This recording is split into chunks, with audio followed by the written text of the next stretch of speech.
Luke 14. One Sabbath, when Jesus went to eat in the house of a prominent Pharisee, he was being carefully watched. There in front of him was a man suffering from abnormal swelling of his body. Jesus asked the Pharisees and experts in the law, "Is it lawful to heal on the Sabbath or not?" But they remained silent. So taking hold of the man, he healed him and sent him on his way. Then he asked them, "If one of you has a child or an ox that falls into a well on the Sabbath day, will you not immediately pull it out?" And they had nothing to say. When he noticed how the guests picked the places of honor at the table, he told them this parable. When someone invites you to a wedding feast, do not take the place of honor, for a person more distinguished than you may have been invited.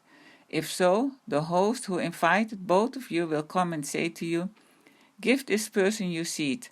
Then, humiliated, you will have to take the least important place.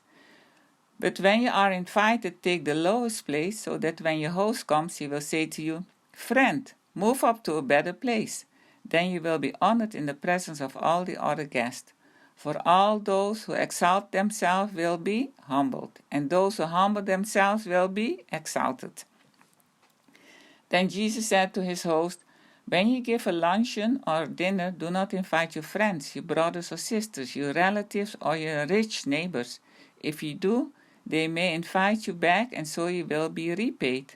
But when you give a banquet, invite the poor, the crippled, the lame, the blind, and you will be blessed. Although they cannot repay you, you will be repaid at the resurrection of the righteous."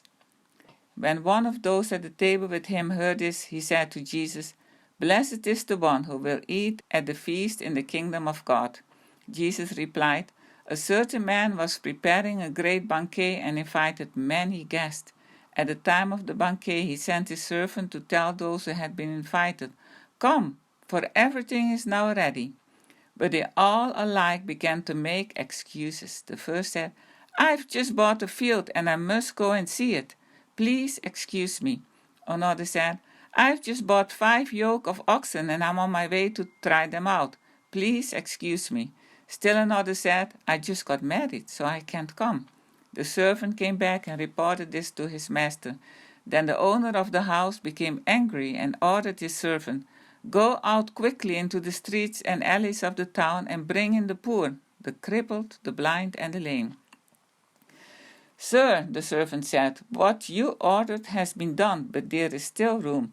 Then the master told his servant, 'Go out to the roads and country lanes and compel them to come in, so that my house will be full. I tell you, not one of those who were invited will get the taste of my banquet.'" Large crowds were traveling with Jesus and turning to them, and he said, "If anyone comes to me and does not hate father and mother, wife and children, brothers and sisters, yes, even their own life, such a person cannot be my disciple. And whoever does not carry their cross and follow me cannot be my disciple. Suppose one of you wants to build a tower. Won't you first sit down and estimate the cost to see if you have enough money to complete it?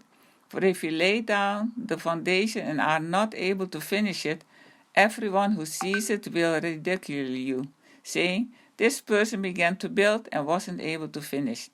Or suppose a king is about to go to war against another king. Won't he first sit down and consider whether he is able with 10,000 men to oppose the one coming against him with 20,000? If he is not able, he will send a delegation while the other is still a long way off and will ask for terms of peace. In the same way, those of you who do not give up everything you have cannot be my disciple. Salt is good, but if it loses its saltness, how can it be made salty again? It is fit neither for the soil nor for the manure pile. It is thrown out. Whoever has ears to hear, let him hear."